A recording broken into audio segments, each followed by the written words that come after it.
तर hi guys, आज मी तुमच्यासाठी एक न्यू रेसिपी घेऊन आले, खास करून त्या लेडीजसाठी ज्यांचे बेबी 6 मंथ प्लस झाले किंवा जे 6 मंथचे होणार आहे त्यांच्यासाठी. तर बेबी 6 मंथचं झालं ना, न्यू मॉमला खूप मोठा प्रश्न पडलेला असतो की त्यांना काय खायला द्यायचं काय नाही, आणि ते पौष्टिक तर असायला पाहिजे आणि शुगर सॉल्ट हे सगळं अवॉइड करावं लागतं. त्याच्यामुळे खूप मोठा प्रश्न पडलेला असतो की त्यांना काय द्यायचं काय नाही. तर त्यांच्यासाठीच ही स्पेशल रेसिपी मी घेऊन आले, शेवटपर्यंत बघा. चला बनवू. आता ही रेसिपी बनवायची असं काही साहित्य नाही लागत, आपण कमी साहित्यात पण छान असं शरीरात बनवणार आहे. चला मी तुम्हाला दाखवते काय काय घेतलं मी. 50 ग्रॅम मखाना घेतलाय, त्यानंतर बदाम घेतलेत, काजू घेतलेत आणि ओट्स घेतलेत. सगळ्यात आधी मखाना भाजून घेऊ. त्यासाठी मी गावरान तूप घेतलंय गरम करून. हा मस्त असा भाजून घ्यायचा, बारीक गॅस करायचा भाजून घेताना, क्रंची होतं भाजून घ्यायचं एकदम. मखाना आहे ना असं एकदम असा क्रंची झाला पाहिजे, बघू शकता तुम्ही. असं होईपर्यंत तो मस्त रोस्ट करून घ्यायचा.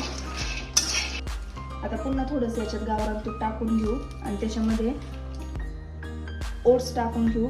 ओट्स पण तसेच बारीक गॅसवर मस्त असे भाजून घ्यायचे.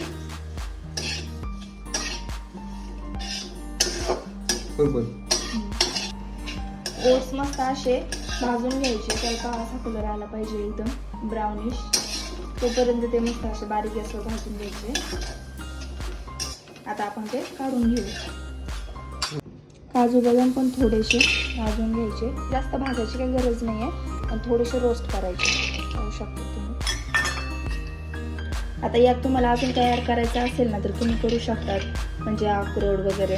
पण माझ्या राघवला हे अक्रोड वगैरे नाही आवडत, त्याच्यामुळे मी जे साधं सिंपल आहे ना तसंच टाकते त्यात मटेरियल.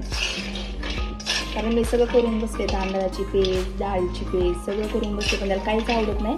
म्हणून हे साधं सोपं सेरेलॅक मी बनवतो, त्याच्यासाठी तीच रेसिपी तुमच्यासोबत शेअर करते.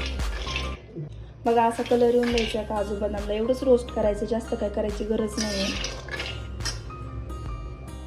आता हे सगळं मी थंड होण्यासाठी ठेवलंय, 5-10 मिनिटं ठेवलंय. थंड झाल्याच्या नंतर आपण ते मिक्सर मधून काढूया. झालंय हे थंड, हे सगळं मिक्सर मधून काढू. आता हे सगळं एकदाच नाही बसणार मिक्सर मध्ये, थोडं करून ते मिक्सर मधून काढून घेतलंय. हे सगळं मिक्सर मधून काढून आता हे सगळं असं मिक्स करून घेऊ एकत्र. सगळं सेपरेट काढलं होतं ना, ते सगळं एकदाच बसत नव्हतं मिक्सर मधून. आता हे सगळं मिक्स झालंय. आता हे एअर टाईट कंटेनर मध्ये आपण पॅक करून ठेवू. तर झालंय आपलं सेरेलॅक बनवून. हे सेरेलॅक स्टोअर